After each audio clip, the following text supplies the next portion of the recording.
Good morning and welcome back to the Real Prosperity Project. My name is Tanisha Tearing and I have a very special guest here today.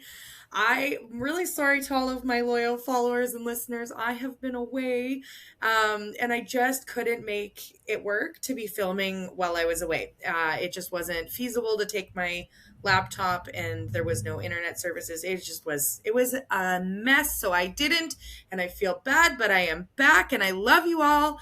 And yeah, so here at the Real Prosperity Project, we are here to talk about real life, day to day things and find the prosperity and the good vibes in them because guess what? Life is too short to be looking at all the bad. So I'd love to introduce you to my beautiful friend, Suzan Smith. She is just an absolute light in my life. She has changed my world with her positivity, her energy, and her outlook on manifestation and frequency and vibration and just really being authentic to yourself. So I'm super excited to have her here to share a little bit about her own journey with all of you. So, welcome to the podcast, Susie. Welcome. Thank you. Thank you for having me here. It's been an honor. Yeah, it the world today is a really interesting place to be experiencing at the moment. We have a lot flying at us from all different directions, um, and it can really be a challenge to stay positive and work on that being. That's for sure. We have to work really hard at that. We have Yeah, to work really hard at that. absolutely. And that's why we're here. That's why you and I are here on this podcast, is because we want to be that life or that light in people's lives, right? That's right. And so tell us a little bit about where you are, where you're situated in the world, like where are you coming from? Well, I'm in Dawson Creek, and that's a little town just about 5 hours west of Edmonton, just across the BC border, and 3.5 hours north of Prince George. Um, Kind of the heart of the beautiful Peace Country, I guess. Uh, been here all my life. I was born here. I actually lived 2 blocks from where I was born, so I haven't traveled too far from there. I've gone there and come back, I guess, left and come Yeah. back. Um, yeah, my journey with energy. It was probably, I don't know, about a good 10, 15 years ago in there that I really started looking at alternative things. I was working in a medical clinic and was looking around at all that and kind of didn't really see much improvement for people. Um, so I started looking at alternative things. I looked at some alternative medicine stuff, and then just I went down the rabbit hole with some energy. I came across a couple of amazing young ladies that were doing breath work, and they were putting on breath sessions here in groups, and the transformation that happened in those sessions was amazing for myself and for others. I probably attended those breaths for about a year and a half, and then there was an opportunity for myself to go and take the facilitator training in Grand Prairie. So I definitely jumped at that. And I tell you what, after you do breath training for 3 days straight, that unlayers a whole bunch of the peelings off the onion. Um, yeah, and you really get to know who you are at a deep cellular level. That's for sure. When you take that deep hard look and go within, it can be amazing or scary too for some people, right? I mean, when I was in the training, there were some people that were peeling off some horrible trauma in their lives, and we need to release that in order to be able to heal from it, because carrying it does not help. It doesn't help. You have to release it. We were never meant to carry everything. You know, No, that's we like to crazy. program us to think us we need to carry everything, but we don't. Yeah. So with breath work, I have not personally done a ton of breath work, other than like not facilitated, I should say.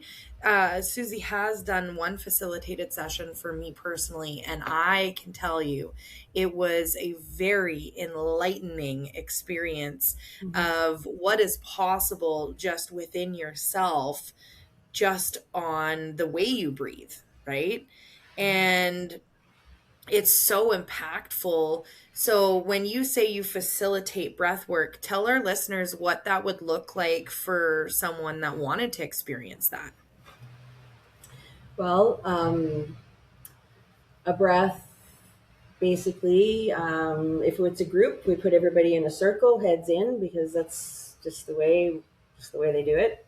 We have an altar set up in the middle of some sort, usually some crystals or some other people can bring their elements and things that they want to have in the center to be cleared by the energies.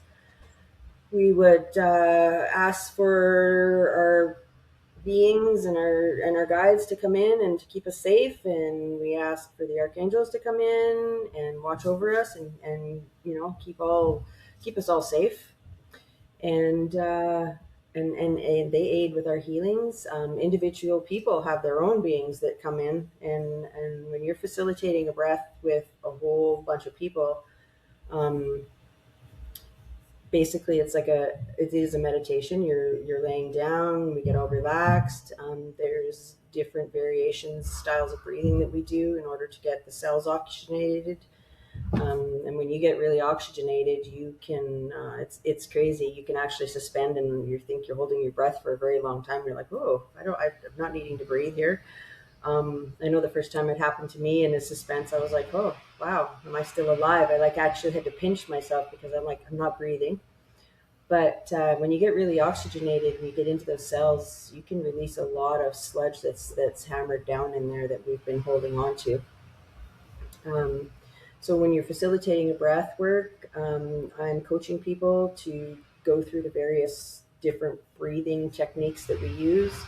There's the first one. It's called a double helix, and you breathe two breaths in and one long breath out. So you breathe into your belly, breathe into your chest, and then one long breath out and hold at the bottom. And that gets everything just all relaxed and balanced out. Um, there is some other different breaths that people do, like breath of fire and that really ramp up the energy. So it's all depends on what a person, where they want to take themselves, as to what we can coach them into. Do we want to have a nice, slow, relaxing release, or do we want to really ramp it up and get crazy with it? Um, People have lots of visuals, or they just really go off on a trip. I mean, you can see colors. Some people see a whole, just like a whole movie story. Their ancestors or peoples drop in and visit them when they're in these states. Basically, what you're getting into is to like zero point, and you just relax and be in that being. So as a facilitator, I'm just holding space for those people. And you see some people will struggle, and we can go, and there's pressure points or whatever, and movement that we work through there in their body to help them release parts of their body. Like sometimes people, if they're afraid to, say, if you're afraid to move forward in your life, you'll have pain in your right leg, kind of thing, because it's the fear of stepping forward. So we help relieve that.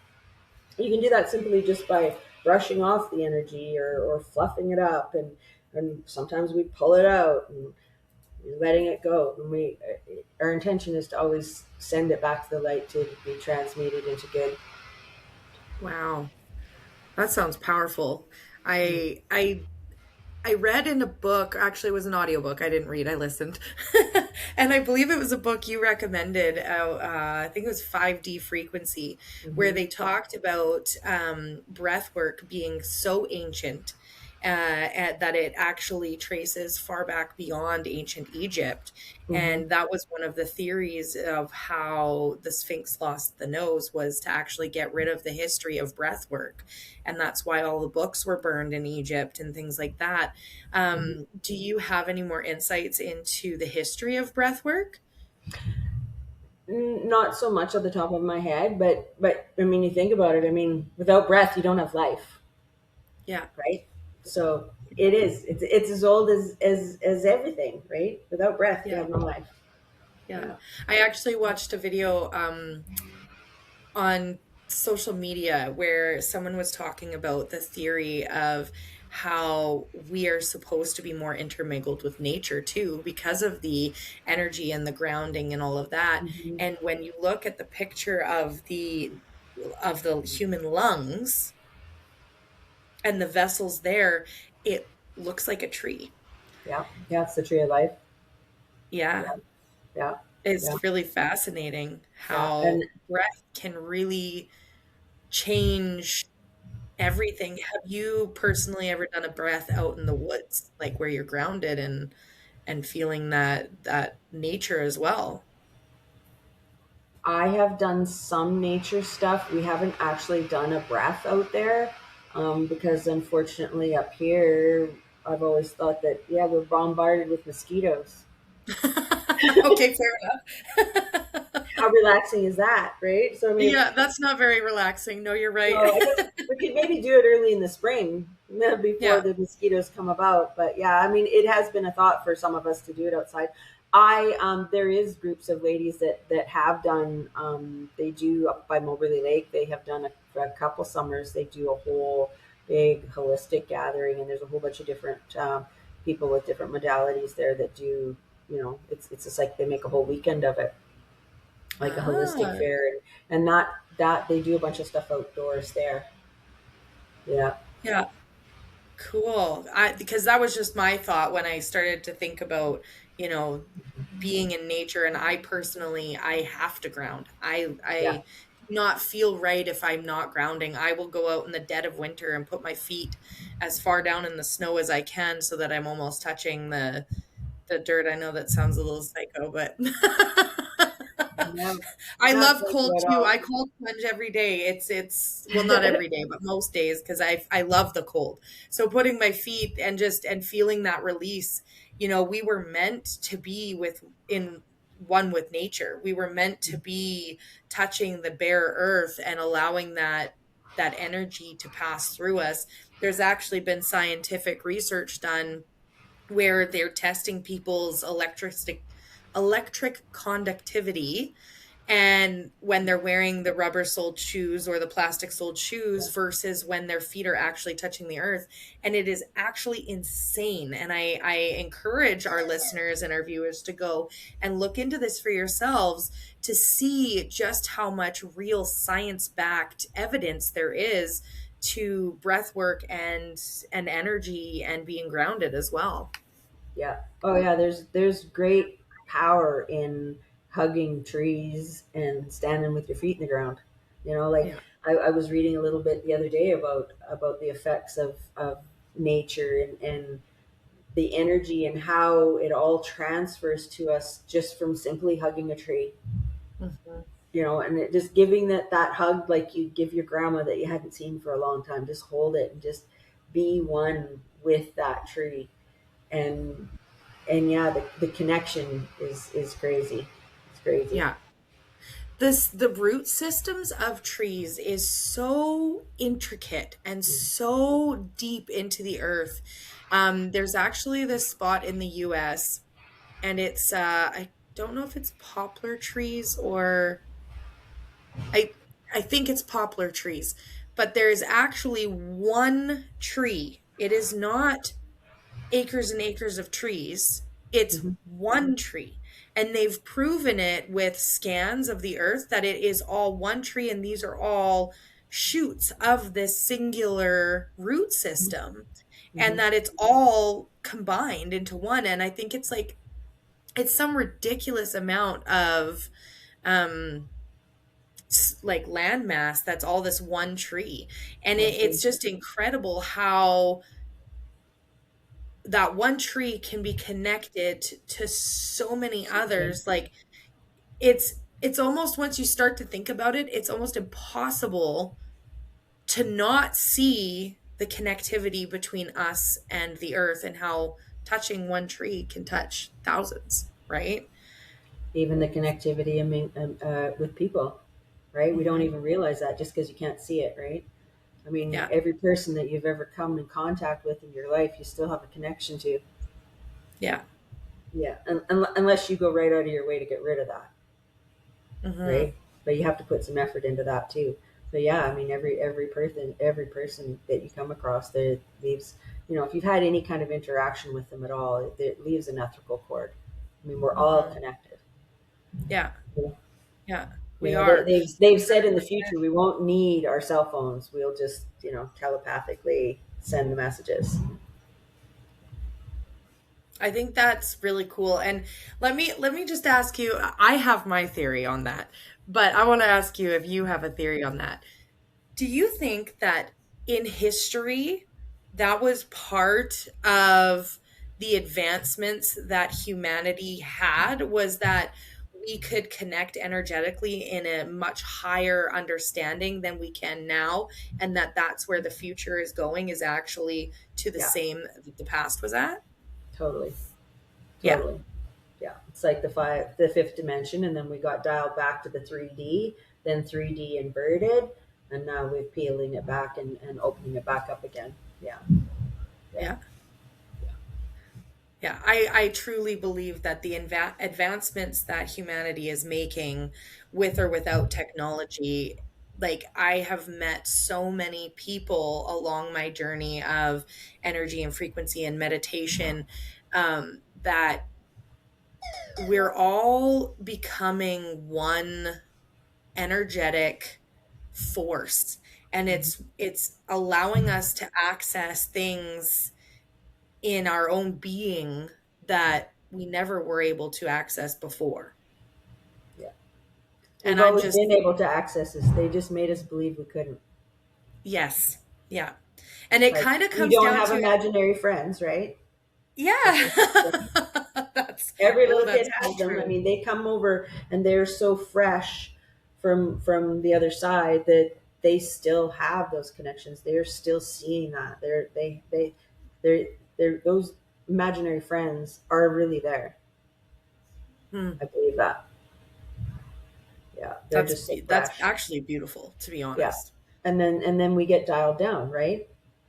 Yeah. You know, we get Well, dialed I down. I think about Society dials it down. Hmm? the classroom, children's Oh, classrooms, right? So in kindergarten, they're fun, they're bright colored, they're imaginary, like imaginative. And as you go through the grades, they get, honestly, look at it. Look at a kindergarten classroom. Look at the rainbows and the bright colors and the pinks and the purples and the yellows and the greens. And as you go through the grades, it gets less and less and less and less color. yeah. They go down to the basic red, blue, and yellow, and then all of a sudden it gets to grays and whites and beiges, and it dulls the imagination as they grow. And it I encourage all of our listeners to go and look at different classrooms, and it happens throughout the years, slowly in grade 1, grade 2, grade 3, grade 4, and it lessens, and then high school it's Yeah. all beiges and grays. Yeah, so let's dumb them down and make little robots that are just following along and doing as they go. Yeah. Yeah. Yeah. And the school system is designed to teach people to punch a clock, Mhm. to listen to the bell, to look at the time on the clock, whereas time is relative. It Time doesn't actually exist. doesn't exist. No. It's created by us to punch a clock. Yeah, for control. Yeah. And so that is actually one of the big reductions of our own energy Hmm. is, oh, it's quitting time. I got to go and have fun now. Or, oh shit, it's Monday morning. I got to go to work. Yeah. You know, that was part of the desensitization, in my opinion, to Yep. our own energies. Yep. Oh yeah. And they don't want you having any of that. Yeah. You know? Yeah. Yeah. Because it makes for good little people that listen to all the rules and follow this and follow that, because we're not thinking clearly. No. And then we can add in the fact that let's fluoridate everybody because fluoride calcifies the pineal gland, which is our little radio transmitter to the ethers and the greater consciousness. So if your pineal gland is all calcified, you don't have that insight. You don't have those messages coming in, right?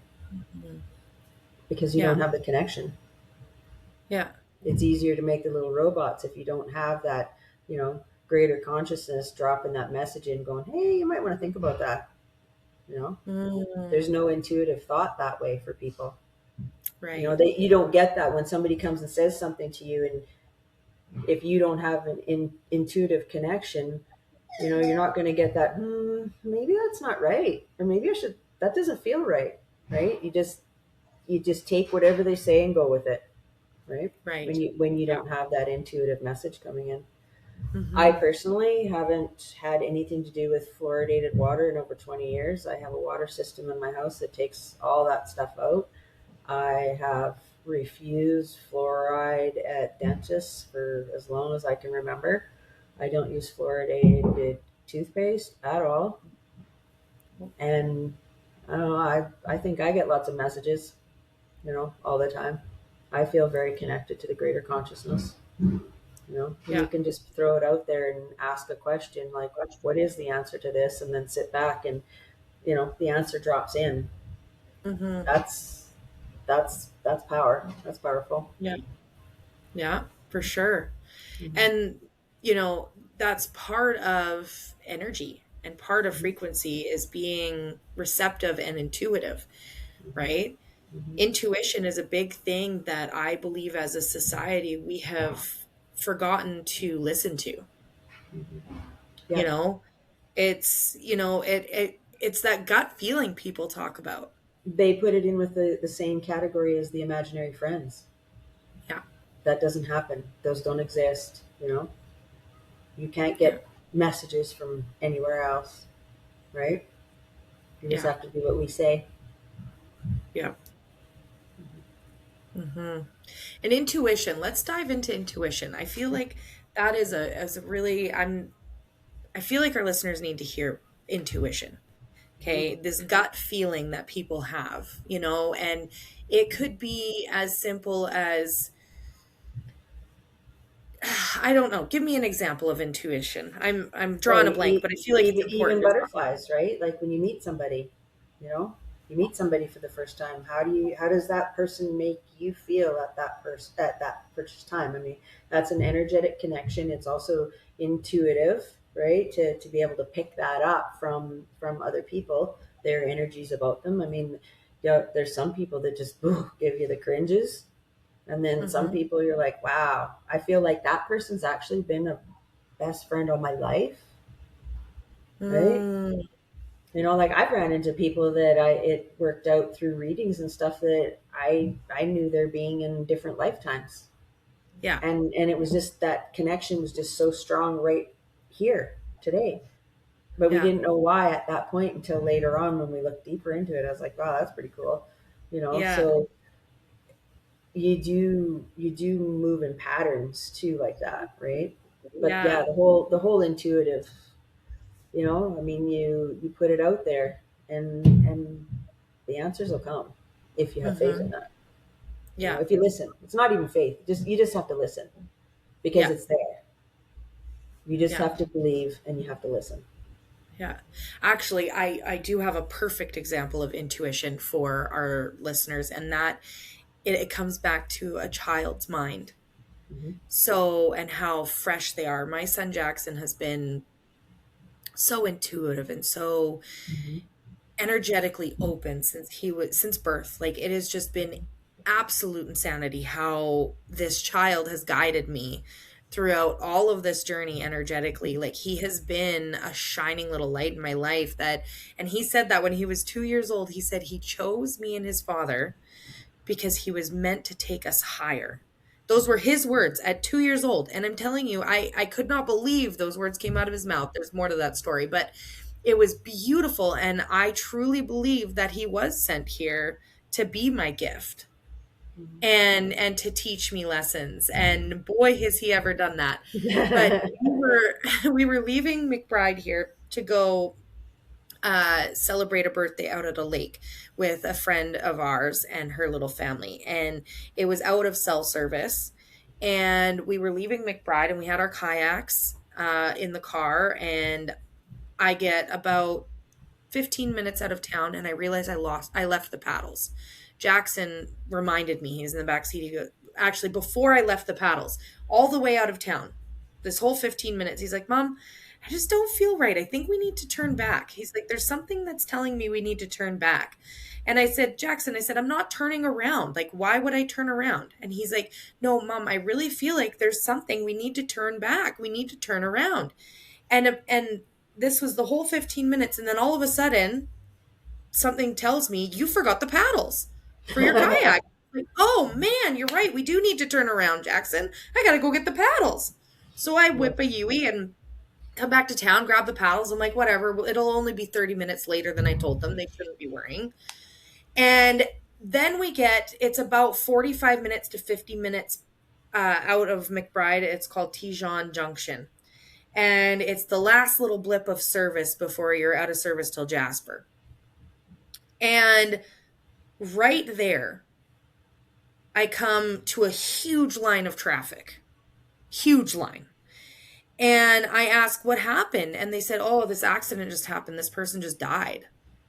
And it literally was 15 minutes prior to us getting there. So had Jackson and I not turned around, and he had that feeling, it was telling him to turn around. Something was telling him to turn around, and I wasn't listening. But that was his intuition. Had we not turned around, we would have been in that place at that time. Mhm. And I'm not saying that we would have been a part of that accident, but we could have been the first ones on scene to that accident. Mhm. And that could have been something that really hurt, Jackson and I seeing that, or, we could have been involved. Mhm. Yeah. And that was his intuition saying, stop, stop, stop, wait 5 minutes, Yeah. just so that we missed that timing of that accident happening. And he said in the back seat, he goes, Mom, that's why. He said, because we would have been a part of that. That's what he said to me. He was freaking 7 years old when he said that to me. Yeah. What 7-year-old has that kind of intuition and intuitive nature? It's because I've allowed him to learn that. I've allowed him to Yeah. continue to hold that, Yeah. and that's something we have lost as we grow up, is we lose that intuitive nature. And so when you get that gut feeling that says turn around, try again, whatever, you need to be listening to it because it could be protecting you from something. Yeah. Yeah. I do that too now when, I've backed in the driveway or leaving out the driveway and I'm like, oh, I forgot something. And you go in and there's been times when I've gone 2 or 3 times back into the house to get stuff and yeah, and you're going down the highway and yeah, or you, it just either lines you up with something that you needed to see or it can protect you from situations to stay out of, you Yep. know? Yeah. Like Yep. I don't get upset anymore when I have any of those moments. I just say, okay, well, I wonder what we're avoiding today, or or what is this lining me up for? What is Mm-hmm. this lining me up for? Yep. I believe everything has a reason and everything has a purpose. And I truly believe that if we allow that guidance to come to us, Mhm. everything lines up. I know personally I'm in this place in my life where, not everything's going right, but everything's lining up the way that I feel it's supposed to. Yeah. Perfect timing. Mhm. Because it's either a lesson I need to learn to overcome because there's a blessing on the other side of it, or because it was just meant to happen in that way. Yeah. And that's energy, that's Yeah. frequency. Yeah. And we can't forget that, and Susie's the one that said this to me, and I'll never ever forget it, is what we think about, we bring about. Yeah. And that's powerful. That is so powerful. So why think about things that you don't want, Yeah. right? I mean, I have so many. I mean, we all have those peoples in our lives that just sit there and just go down those. It's like, why do you want to put yourself in that frequency? It's way I better to, don't I know. catch Thank myself doing you. it sometimes and I give myself a smack and then I'm like, okay, look over here. There's something bright over Yeah. here. I It's, think it's they just get part of stuck learning. because my dad always said you are who you surround yourself with, Hmm. right? And not everybody. And I have been in my times of my life where I was surrounded by really awful people and there was really awful things going through my head and awful, so the thing is we need to, people like yourself and myself, we need to be available and open and talking to more people and talking like this so that people know that there's hope, right? Hmm. You Hmm. can get out of those negative situations. You can move forward because I can tell you the way Susie and I met was not conventional. It's not like we bumped into each other and had coffee and learned to Hmm. love each other instantly. No. I asked a question on a Facebook group and Susie had the balls and the intuition to reach out to me and answer that question. And we met on social media and then we met in person, and it has been a soul connection ever since that day. But she answered my prayers because she gave me the answer to the prayer that allowed me to start living out my purpose. Yeah.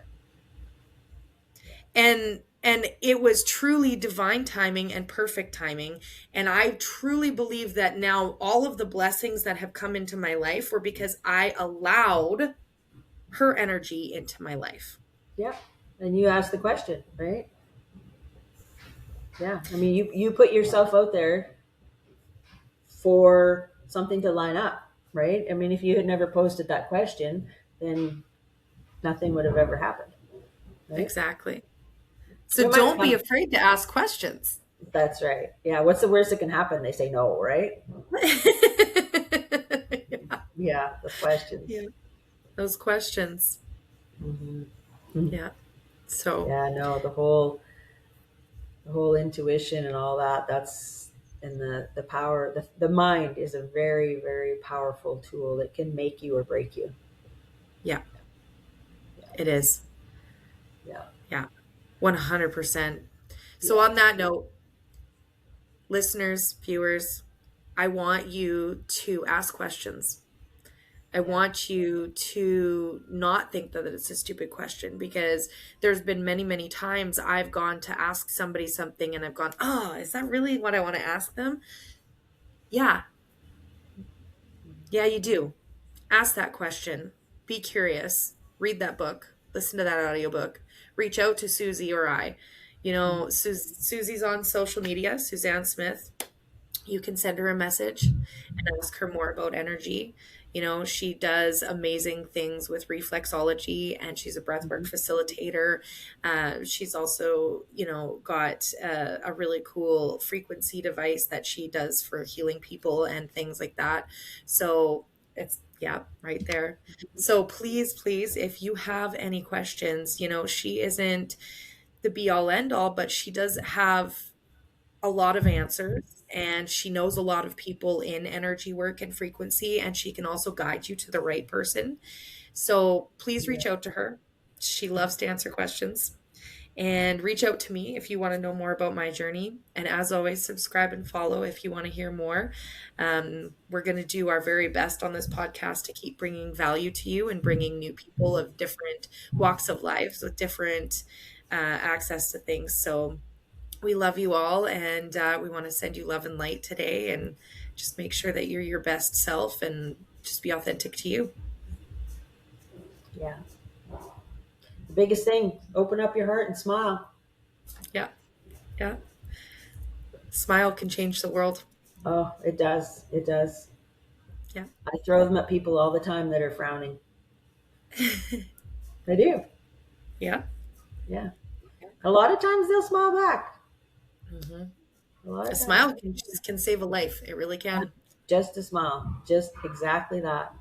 Just that. Yep. So be the light, people. We love you. See you next week.